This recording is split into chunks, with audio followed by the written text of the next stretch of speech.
नमस्कार मित्रों। अभी जो आपने शॉर्ट वीडियो में नोट्स देखे हैं वो सिर्फ एक ट्रेलर था। अगर आप क्लास 11 फाइनल एग्जाम्स की तैयारी कर रहे हैं और मैकेनिकल प्रॉपर्टीज ऑफ सॉलिड आपको परेशान कर रहा है तो आज की ये वीडियो आपके लिए लाइफ सेवर होने वाली है। आज एक इस सिंगल लेक्चर में हम इस पूरे चैप्टर को वन शॉट में फिनिश करेंगे। हम समझेंगे कि कैसे स्ट्रेस और स्ट्रेन का असली खेल क्या है, हुक्स लॉ कैसे काम करता है और क्यों स्ट्रेस स्ट्रेन कर्व आपके एग्जाम का सबसे फेवरेट सवाल है। सिर्फ थ्योरी ही नहीं, लेक्चर के एंड में आपके साथ डिस्कस करूंगा वो इंपॉर्टेंट क्वेश्चंस और पीवाईक्यू जो पिछले 10 सालों में बोर्ड में और कॉम्पिटिटिव एग्जाम में बार बार पूछे जा रहे हैं। इन सवालों को लेकर एग्जाम में एक भी मार्क्स नहीं कटेगा। तो अपना पेन और पेपर उठाइए, डिस्क्रिप्शन से नोट्स डाउनलोड कीजिए और चलिए शुरू करते हैं सॉलिड्स के इस मज़ेदार जर्नी को। स्वागत है आपका योर फिजिक्स बडी, आपका और अपना फेवरेट यूट्यूब चैनल।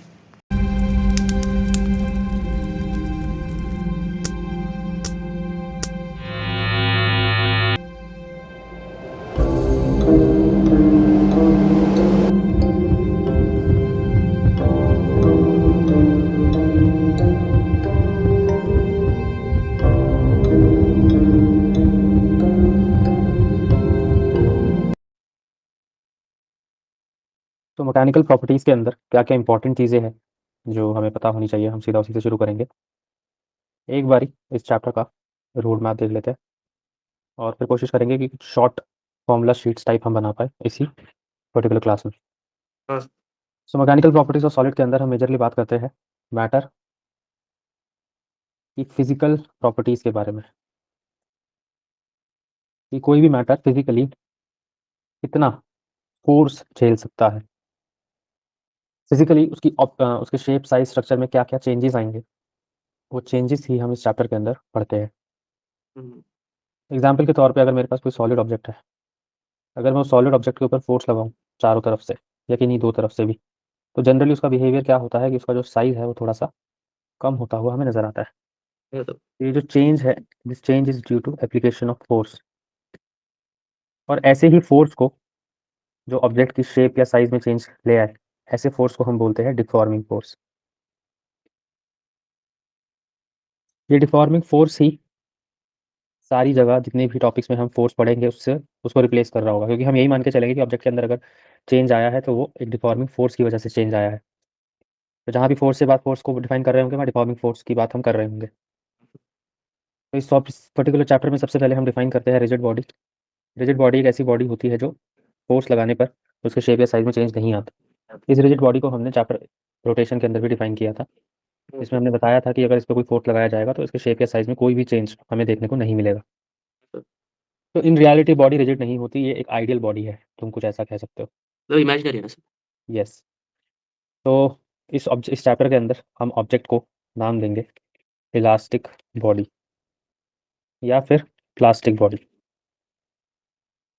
तो इलास्टिक बॉडी या प्लास्टिक बॉडी में मेजर डिफरेंस क्या होता है, अगर किसी ऑब्जेक्ट के ऊपर हमने फोर्स लगाया और फोर्स लगाने की वजह से उसके शेप में चेंज आ गया, सपोज एक वायर थी, इस वायर पे मैंने फोर्स लगाया, ये हाँ सर। कैसा फोर्स होगा, डिफॉर्मिंग फोर्स होगा। तो इस डिफॉर्मिंग फोर्स की वजह से इसकी शेप या फिर हम कह सकते हैं जो इसकी लेंथ है उसमें चेंज हमें देखने को मिलेगा। हाँ क्या सर। पता इसकी लेंथ थोड़ी सी बढ़ गई हो।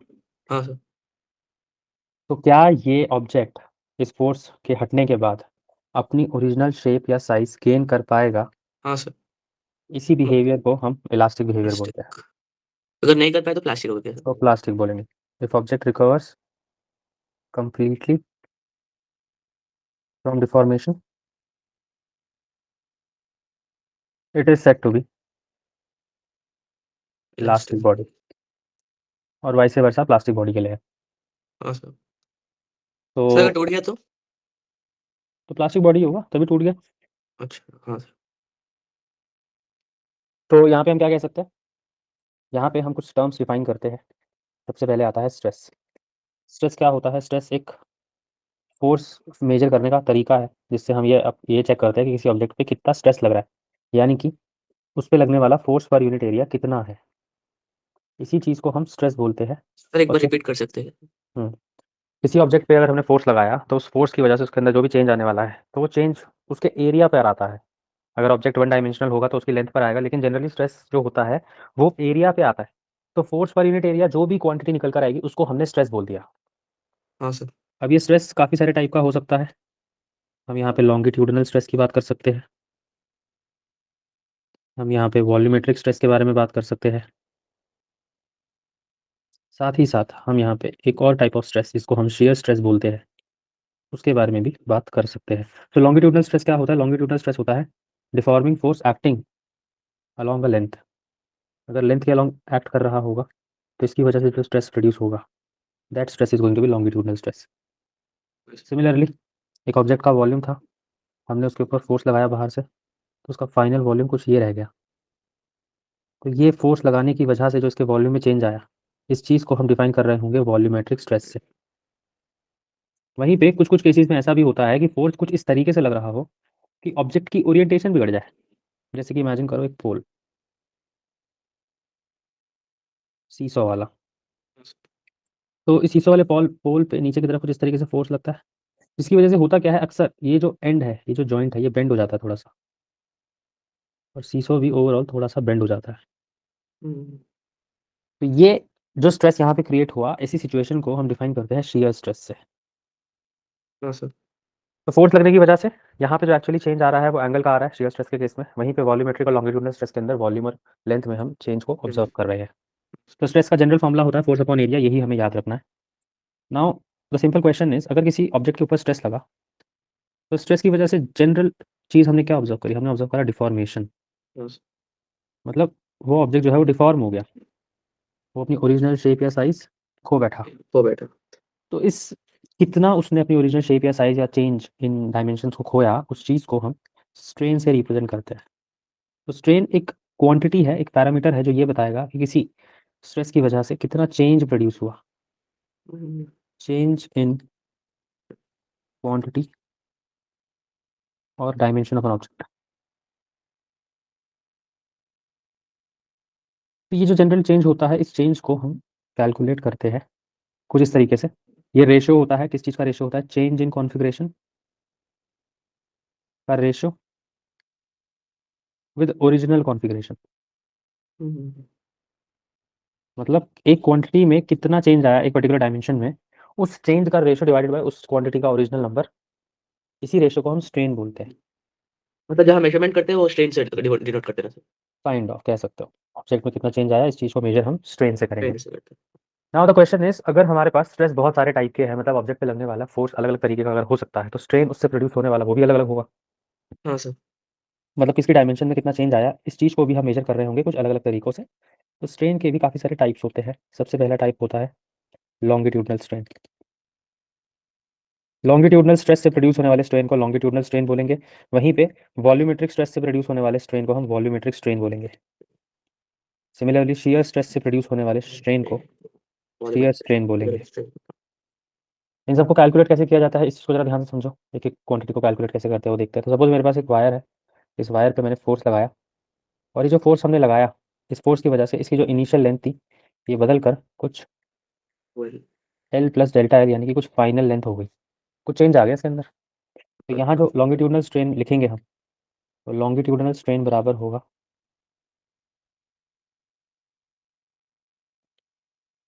डेल्टा एल बाय एल के। इसी चीज़ को हम बोल सकते हैं change in length bye original length. Sir L plus delta L होना चाहिए ना सर। डिफाइन कैसे करते हैं हम स्ट्रेन को? हम डिफाइन करते हैं चेंज इन कॉन्फ़िगरेशन। तो लेंथ में कितना चेंज आया, कितना बदलाव आया, डेल्टा एल अच्छा चेंज आया। ओके। हाँ। तो लॉन्गिट्यूडनल स्ट्रेन क्या होगा? Delta L by L. Okay हाँ सर। सिमिलरली अगर मैं वॉल्यूमेट्रिक स्ट्रेन की बात करता हूँ, तो वॉल्यूमेट्रिक स्ट्रेन को भी हम कुछ इसी तरीके से लिख सकते हैं। ये वॉल्यूमेट्रिक स्ट्रेन बराबर होगा plus minus delta V by V के। अब प्लस माइनस का मतलब क्या है यहाँ पे? प्लस माइनस का मतलब ये है कि दो सिचुएशंस पॉसिबल हो सकती है। इमेजिन करो तुम्हारे पास एक बलून है, उस बलून में तुम एयर फिल कर रहे हो। तो अगर तुम इसमें एयर फिल करोगे तो धीरे धीरे इसका वॉल्यूम बढ़ेगा। होगा हाँ सर। तो अगर इसका वॉल्यूम बढ़ रहा है, इसका मतलब तुमने फोर्स अंदर से लगाया है। हाँ तो सर। इस केस में जो चेंज आएगा वो पॉजिटिव आएगा। वहीं पे तुम्हारे पास एक बलून था, अगर तुमने उसको रूम में छोड़ दिया काफ़ी लंबे समय के लिए, थोड़े टाइम बाद तुम क्या देखोगे? छोटा थोड़े टाइम बढ़िया। बाद तुम देखोगे वो छोटा हो जाएगा। तो इस केस में जो एटमॉस्फेरिक प्रेशर लग रहा होगा बाहर से, वो ज़्यादा होगा, जिसकी वजह से धीरे धीरे धीरे धीरे इसकी जो एयर है वो कम हो जाएगा। कम कम एयर कम नहीं होती, हम ऐसा नहीं कहेंगे एयर कम हो गई, प्रेशर कम हो गया, जिसकी वजह हाँ से एयर प्रेशर कम। ऑटोमेटिकली कंप्रेस हो गई। तो इस हाँ केस सर। के अंदर हम जो चेंज देख रहे होंगे वो नेगेटिव होगा, तो उस केस में हम वॉल्यूमेट्रिक स्ट्रेन को नेगेटिव लेंगे। वहीं पे एक और केस आता है जिसमें हम शेयर स्ट्रेन के बारे में बात करते हैं। शेयर स्ट्रेन सिंपल सा याद रखो, बराबर होता है टैन थीटा के। मतलब अगर मेरे पास कोई ऑब्जेक्ट था, और उस पे कुछ ऐसा फोर्स लगा दिया गया आगे की तरफ। मतलब वो एंगल प्लस वो एंगल को टैन कर देना। तो ये कितना अपनी जगह से डिस्प्लेस हुआ, ये चीज़ बताने के लिए हमको एंगल कैलकुलेट करना पड़ेगा। और ये एंगल जो होगा ये वाला, हाँ सर, इसी थीटा। एंगल को टैन थीटा हम लेके चलेंगे। तो शियर स्ट्रेन किसके बराबर होगा, टैन थीटा के। Tan theta. इस टैन थीटा को हम परपेंडिकुलर अपॉन हाइपोटेन्यूज, जैसा परपेंडिकुलर अपॉन बेस जो लिखते हैं वो भी लिखेंगे किसी किसी क्वेश्चन के अंदर, जहाँ जहाँ पे जरूरत आएगी वहाँ वहाँ पे इस चीज़ को लिख रहे होंगे। Okay sir. अब इसी चीज़ को ऑब्जर्व करते हुए एक साइंटिस्ट आते हैं जिनका नाम होता है हुक। वो आकर अपना एक लॉ देकर जाते हैं जिसको बोलते हैं हुक्स लॉ। हुक्स लॉ क्या कहता है कि जो भी स्ट्रेस किसी ऑब्जेक्ट पे लग रहा होगा, उस स्ट्रेस से प्रोड्यूस होने वाला स्ट्रेन उस स्ट्रेस के डायरेक्टली प्रोपोर्शनल होगा। यानी कि stress is directly proportional to strain, this is what this Hooke's law says. जैसे ही हम ये प्रोपोर्शनैलिटी हटाते हैं तो यहाँ पे कांस्टेंट आता है जिसको हम ई से रिप्रेजेंट कर देते हैं, और ये कांस्टेंट होता है कोफिशिएंट ऑफ इलास्टिसिटी। ये जो कोफिशिएंट ऑफ इलास्टिसिटी है यही मेजरली बताएगा कि किस टाइप का स्ट्रेस प्रोड्यूस हो रहा है। तो इस कोफिशिएंट ऑफ इलास्टिसिटी को भी तीन तरीके से डिफाइन कर सकते हैं, क्योंकि स्ट्रेस को तीन तरीके से डिफाइन किया जाता है, उससे ई प्रोड्यूस के होने साइड वाला। में आप ई के साइड में आप स्ट्रेस लिख दे। तो स्ट्रेस जब अलग अलग हो सकता है, उसकी वजह से प्रोड्यूस होने वाला स्ट्रेन जब अलग अलग हो सकता है, तो ये जो कोफिशिएंट ऑफ इलास्टिसिटी है जो कि प्रोपोर्शनैलिटी कांस्टेंट है, ये भी अलग अलग हो सकता है। तो इस तो उसका वैल्यू प्रोपोर्शनैलिटी तो नहीं होगा ना सर? कांस्टेंट, इसी का कांस्टेंट वैल्यू होगा, लेकिन इसको कैलकुलेट करने का एक पर्टिकुलर फॉर्मूला भी हमारे पास होता है। तो कोफिशिएंट ऑफ इलास्टिसिटी तीन टाइप का होता है। सबसे पहले यहाँ पे आता है यंग्स मॉडुलस।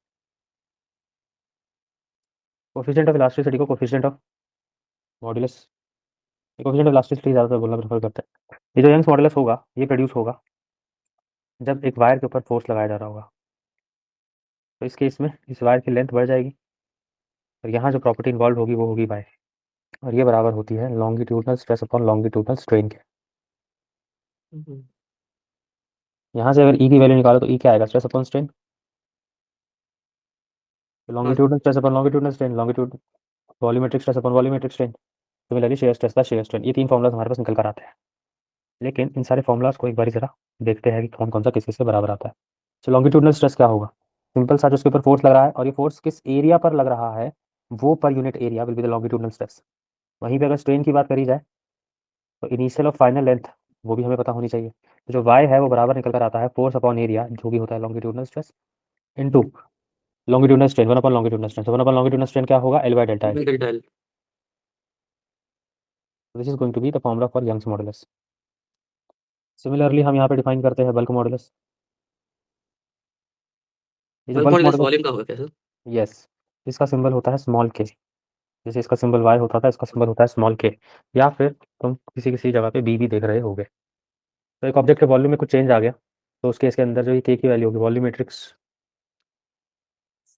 वॉल्यूमेट्रिक स्ट्रेस, ये वॉल्यूमेट्रिक स्ट्रेस और कुछ नहीं प्रेशर ही होगा जो उस ऑब्जेक्ट पे लग रहा होगा। पर यूनिट वॉल्यूमेट्रिक स्ट्रेन जो होता है हमारा, यही बीटा होता है। तो ये P delta V by V ये निकल कर आता है। यहाँ पे याद रखनी है एक बात, अगर वॉल्यूम डिक्रीज हो रहा होगा तो नेगेटिव लेंगे डेल्टा वी को, अगर वॉल्यूम पॉजिटिव होगा तो मतलब वॉल्यूम बढ़ गया होगा तो पॉजिटिव रखेंगे। हाँ sir. Negative if volume decreases. decreases and it will be positive if volume increases। तो ये बल्क मॉडुलस होता है। सिमिलरली यहाँ पे हम स्ट्रेन के लिए डिफाइन करते हैं मॉडुलस ऑफ रिजिडिटी। तो जो मॉडुलस ऑफ रिजिडिटी होता है इसको हम रिप्रेजेंट करते हैं ईटा से, कुछ इस तरीके से। तो जो ईटा होता है ये वही force per unit area into one upon tan theta के बराबर होता है, ये याद रखना है। क्योंकि इस केस में जो फोर्स लगा होगा वो किसी, उसकी वजह से डिफॉर्मेशन किसी एंगल पर आई होगी और वो एंगल किसी बराबर होगा टैन थीटा के। हम इसको ये समझ के लिख सकते हैं यहाँ पे। तो ये तीन टाइप के मॉडुलस ऑफ रिजिडिटी हमारे पास होते हैं जिसको हमें समझना है, जिसको हम क्वेश्चन में यूज़ कर रहे होंगे। और काफ़ी केसेस के अंदर ये जो टैन थीटा है इस चीज़ को हम लेके चलते हैं एक्स अपॉन एल के बराबर, जहाँ पे एल जो होगा ये होगा लेंथ ऑफ आर्म, जिस भी आर्म पर हम फोर्स लगा रहे हैं, टेंजेंशियल फोर्स, और ये होगा डिस्प्लेसमेंट, कि उस आर्म में कितना डिस्प्लेसमेंट हुआ। कौन सा डिस्प्लेसमेंट, आर्क लेंथ वाला डिस्प्लेसमेंट। तो उसको हम यहाँ पे इस तरीके से लिख रहे होंगे। तो ये बात याद रखनी है। सिमिलरली एक और छोटी सी टर्म आती है यहाँ पे, जो रेसिप्रोकल होता है बल्क मॉडुलस का, उसको बोलते हैं कंप्रेसिबिलिटी।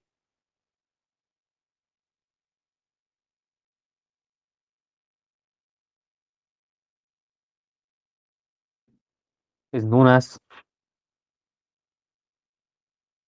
कंप्रेसिबिलिटी। कंप्रेसिबिलिटी को सी से रिप्रेजेंट कर लो या किसी से भी रिप्रेजेंट कर लो, ये पॉइंट याद रखना है। तो C is equals to 1/k।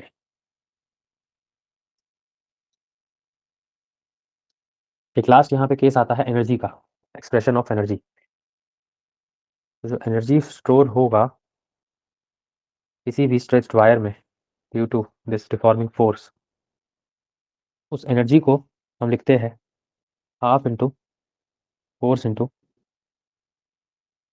E. Similarly इस एनर्जी के बहुत सारे फॉर्मूलाज होते हैं। क्या कह रहे हो, बोलो। ई का मतलब ई का मतलब इलास्टिसिटी, इलास्टिसिटी। जिस केस में जो होगा वो इलास्टिसिटी हम यहाँ पे लिख रहे होंगे। Similarly energy per unit volume जो होता है वो बराबर होता है half into stress into strain के। सिमिलरली स्ट्रेस को मैं 2 टाइम्स स्ट्रेन लिख सकता हूँ। तो सॉरी, स्ट्रेस को मैं यंग्स मॉडुलस टाइम्स स्ट्रेन लिख सकता हूँ। तो यहाँ पे Young's modulus half into Young's modulus into strain का स्क्वायर, ये भी फॉर्मूला हो सकता है एनर्जी पर यूनिट वॉल्यूम का। तो अलग अलग केस में अलग अलग एनर्जी हमें देखने को मिलती है। इसी के अलावा एक और रेशियोज आता है जिसको हम पॉइजन रेशियो बोलते हैं। पॉइजन रेशियो होता है lateral stress, sorry, lateral strain by longitudinal strain. मतलब समझने की बात यह है, यहाँ पे एक ऑब्जेक्ट के अंदर अगर स्ट्रेस लगा के हमने उसकी लेंथ को इंक्रीज कर दिया, तो स्ट्रेस लगा के उसकी लेंथ को अगर हमने इंक्रीज करा होगा तो उसका रेडियस कम हुआ होगा ना, एग्जैक्टली। हम ऐसे बोलेंगे ना कि पहले जो मेरे पास एलिमेंट या मैटर रहा होगा वो कुछ ऐसा होगा, उसको हमने खींच के फोर्स लगा के तो उससे बड़ा हो गया थोड़ा सा। तो जो चेंज आया वो डायामीटर में भी तो आया होगा। डायामीटर का जो चेंज होगा वो नेगेटिव होगा, और जो लेंथ का चेंज होगा वो पॉजिटिव होगा। क्यों? क्योंकि वॉल्यूम कांस्टेंट रहने वाला है इस केस में। ऑब्जेक्ट का जो भी वॉल्यूम रहा होगा उसके अंदर कोई चेंज नहीं आएगा, वॉल्यूम कांस्टेंट रहेगा, इसीलिए हम यहाँ पे इस चीज़ को ऐसे लिख पा रहे हैं। तो पॉइजन रेशियो, इसको हम इससे डिनोट करते हैं सिग्मा से, और ये बराबर होता है negative delta D by D के divided by delta L by L. Longitudinal strain, lateral strain by longitudinal strain. तो ये भी एक रिलेशन है, इसको भी हमें याद रखना है। तो ये दीज आर द कंसेप्ट्स, इन कंसेप्ट को तुम्हें याद रखना है। अब एक काम करते हैं, कुछ क्वेश्चंस पे चलते हैं जो एग्जाम के पॉइंट ऑफ व्यू से इंपॉर्टेंट। ये जो क्वेश्चन 4 है ये इंपॉर्टेंट है फाइनल एग्जाम के पॉइंट ऑफ व्यू से। क्वेश्चन क्या कहता है? क्वेश्चन कहता है कि behaviour of wire under gradual increasing load को डिस्क्राइब करो। तो इस केस के अंदर एक वायर पे अगर हम ग्रेजुअली फोर्स लगाते रहेंगे तो उसकी वजह से उसके अंदर हमें एक चेंज देखने को मिलेगा, और वो चेंज होगा लॉन्गिट्यूडनली, मतलब उसकी लेंथ में। तो जो लॉन्गिट्यूडनल चेंज होगा, उस लॉन्गिट्यूडनल चेंज को एक्सप्रेस करने के लिए हमारे पास एक ग्राफ होता है, जिस ग्राफ को हम बोलते हैं स्ट्रेस स्ट्रेन कर्व।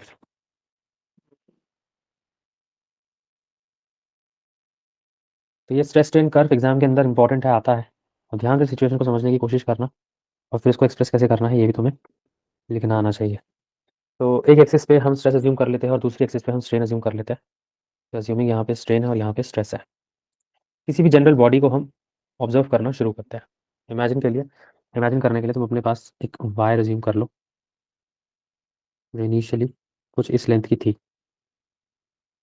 अब हमने क्या किया, इस वायर पे स्ट्रेस लगाना शुरू करा, मतलब फोर्स लगाया होगा। तो हमने क्या पाया कि जैसे जैसे हम इस स्ट्रेस को लगा रहे हैं कॉन्टिन्यूसली, इस वायर की लेंथ में इंक्रीज हमें देखने को मिल रहा है। अभी जो इंक्रीज हमें देखने को मिला ये बताता है कि जैसे जैसे स्ट्रेस बढ़ेगा वैसे वैसे स्ट्रेन भी बढ़ेगा। मतलब जो लाइन होगी वो स्ट्रेट लाइन होगी, और एक पॉइंट तक, ये जो पॉइंट होगा इस पॉइंट को हम बोलेंगे ए पॉइंट। ये ए पॉइंट ही होगा हमारा जो रिप्रेजेंट कर रहा होगा हुक्स लॉ को। तो हमने देखा जैसे जैसे हमने फोर्स लगाया वैसे वैसे लेंथ में चेंज आया। लेकिन अब कहानी में थोड़ा सा आता है ट्विस्ट।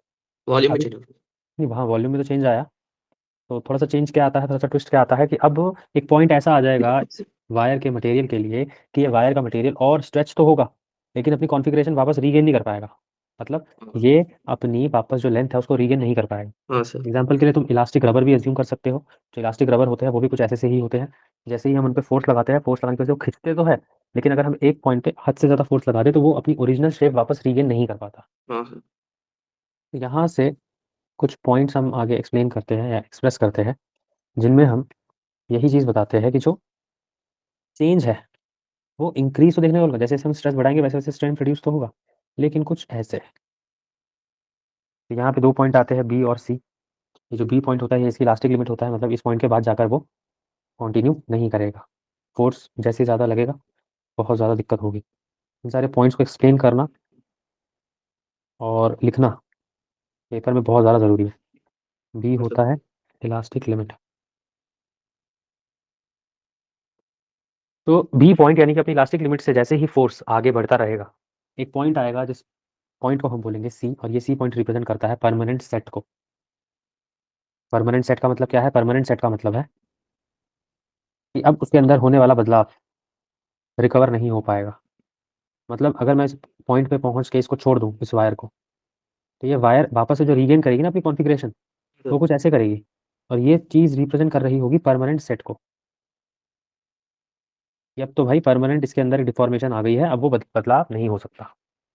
मतलब हम ऊपर से भी करें तो नहीं होगा क्या सर, हम करें तो? रबर को इमेजिन करो, रबर को तुमने फोर्स लगा के उसकी ओरिजिनल साइज से बड़ा कर दिया, अब तुम टूट उसको जाता है। वापस उसकी छोटी साइज इनिशियल साइज पे ला सकते हो?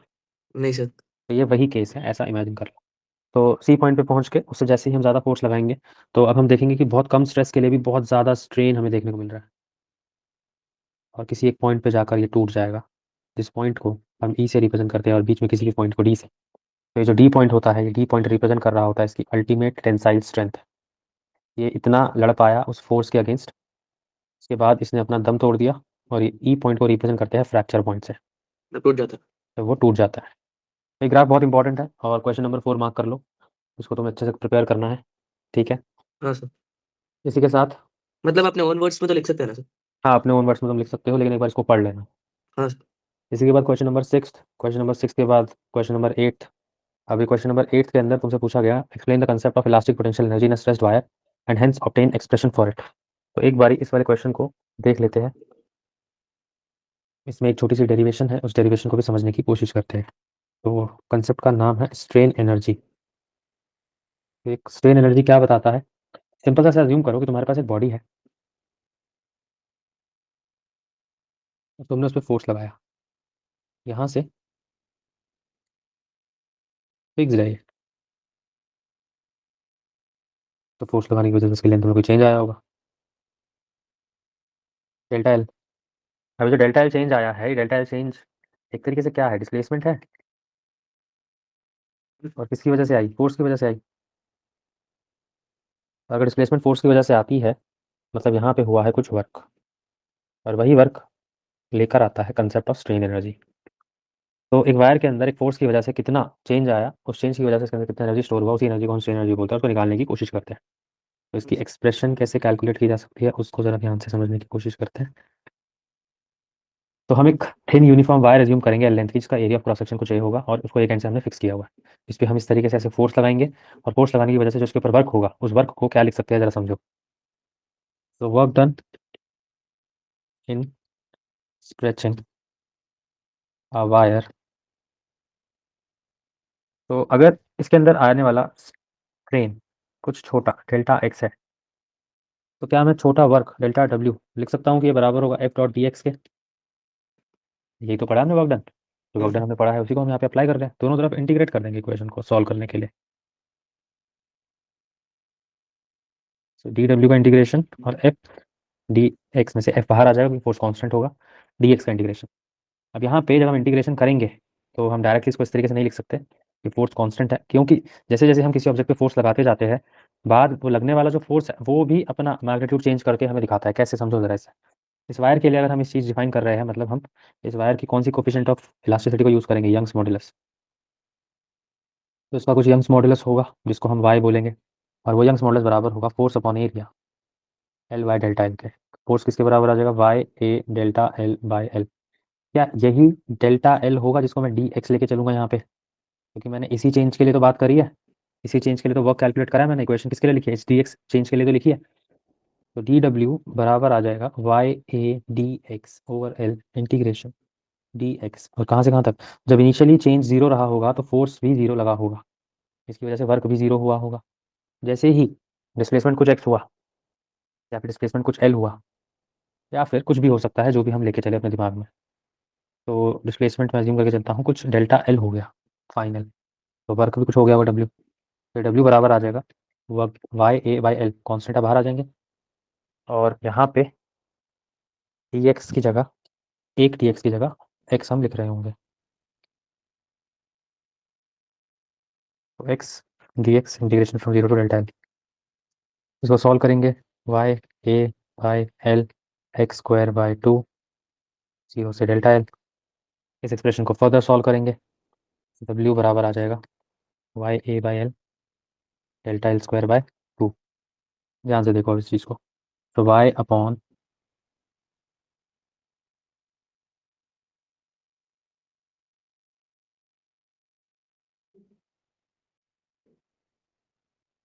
क्या मैं कुछ ऐसे लिख सकता हूँ इसे?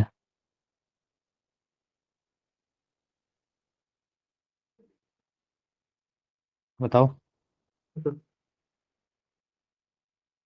तो Y A into delta L by L, ये पूरी quantity Y A delta L by L, यानी कि ये पूरी क्वांटिटी, इसकी जगह मैं क्या लिख सकता हूँ? इसकी जगह मैं लिख सकता हूँ force, this is what strain energy is.